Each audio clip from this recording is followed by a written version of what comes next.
Welcome students, welcome to this online series of lectures on transportation and assignment. So in this particular lecture, we are going to solve an example based on Hungarian method. We have already discussed about what are the steps involved in the Hungarian method. So in this session, we will solve an example so that you can easily understand what is the flow chart, what are the steps, what are the sequences that are in the Hungarian method to solve the assignment problem. So let's dive into this example. So in this problem, the different jobs are to be assigned to 5 different operators. So 5 operators are there and 5 jobs are there, right? So we have to assign jobs to the operators in such a way that we have to minimize the processing times, right? As processing times are given, and we have to minimize those processing time. So how do we do that with the help of Hungarian method? Let's look into it. First of all, what is the first step? If we look into this, the first step is we will check if the problem is balanced. If you see the rows are 5 and the columns are 5. Hence the problem is balanced, right? So let's start with the first step of the Hungarian method. So what is the first step? We will scan the row first and we will try to find out the minimum element in the row.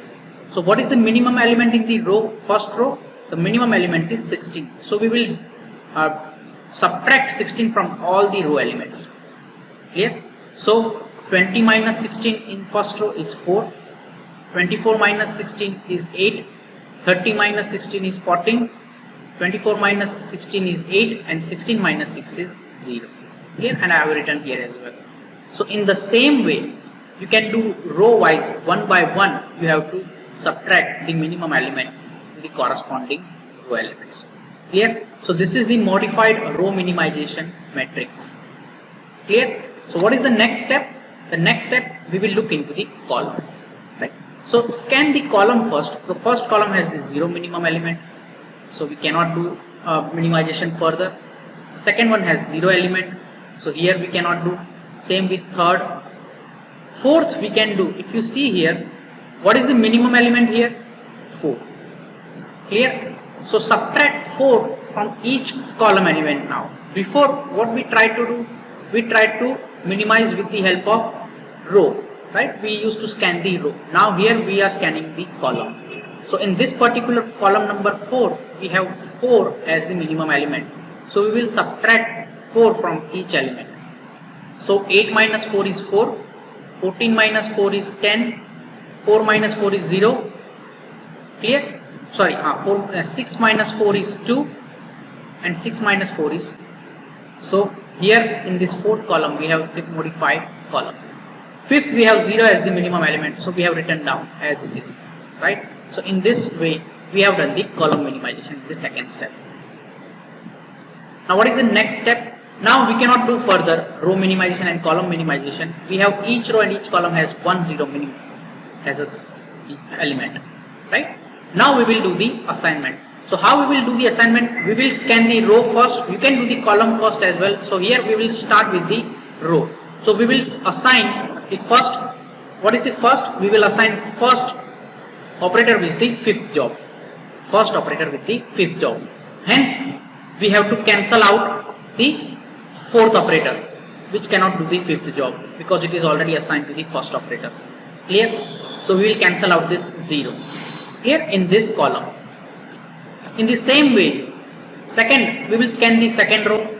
We will assign second operator to the first job. So if we have already assigned, so first job cannot be done by the 5th operator. Clear? So we cancel that 5. In the same way, in the third row, third operator is assigned to the third job. Hence, the third operator cannot do the 4th job.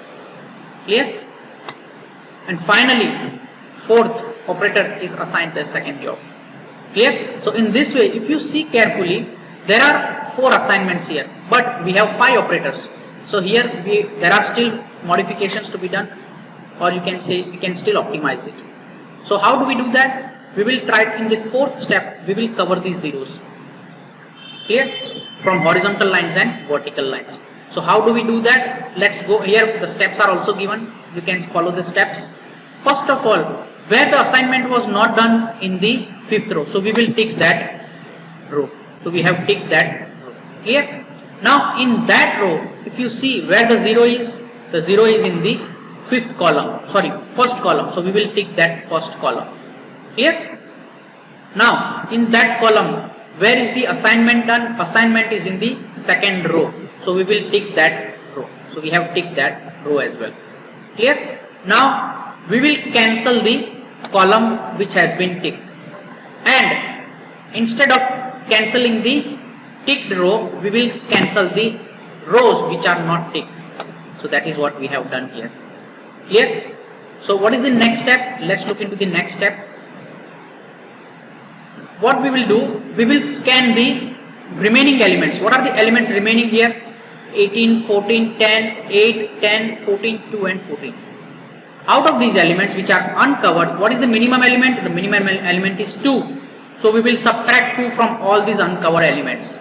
So 18 minus 2 is 16. 14 minus 2 is 12. 10 minus 2 is 8. And 8 minus 2 is 6. And similarly at the bottom, this bottom row as well. Right? Now at the intersection point, let's say for example 4 is here. We will add this element. What is the element here? 2. So we will add that. 4 plus 2 is 6 here. 12 plus 2 is 14 here. Clear?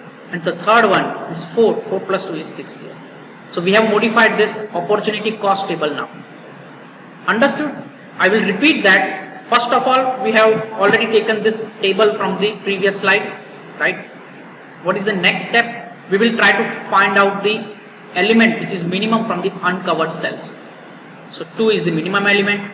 We will subtract this 2 from all the uncovered elements. And we will add this 2 into the intersection point. So where the intersection point is? Here at 4, 12 and 4. So we have added, so we have got 6, 14 and 6. Right? Now we have got the revised opportunity cost table. Now what is the step involved here? We will follow here. Again, we will follow the same assignment problem. We will try to assign the operator with the job. So let's do that. So first of all, we will assign first operator to the fifth job. If it is already assigned, then we will cancel out the fifth job which is assigned to the fourth operator, right? Because already assigned to the first. Because we have scanned, we will start scanning with the row first. Now in the second row, we have already assigned second operator to the first job. So he cannot do, or she cannot do fifth job. Now we will scan the third row. In third row, the third operator is assigned third job, so he cannot do the fourth job, obviously, because he is already assigned to the third job, right? Now let's do with the fourth assignment. Fourth row has the fourth operator will be assigned to the second job. Clear? And finally, the fifth operator is assigned with the fourth job. Now if you calculate the allocations, or you can say the assignments, 5 operators are assigned with the 5 jobs. Clear?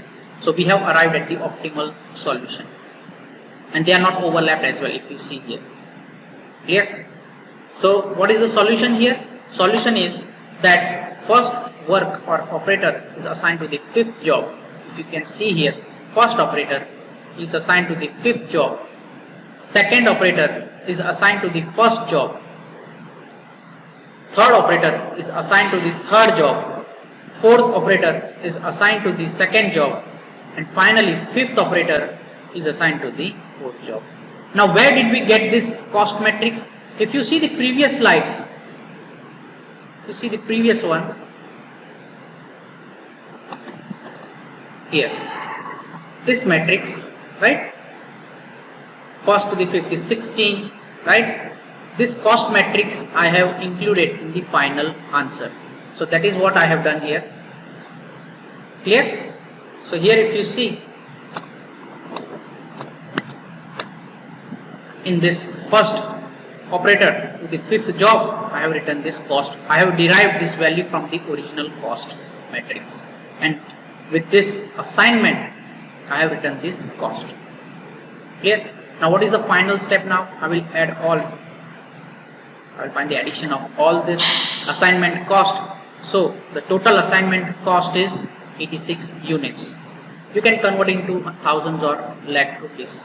So finally what we have arrived at, this is the minimum processing time when we assign the operators to the jobs. Clear? So in this way we can solve the problem with the help of Hungarian method, starting from checking if the problem is balanced or not. Then we will do row minimization and column minimization. Then we will do the assignment. If the assignment is not optimal, then we will try to cover maximum lines, horizontal and vertical, right?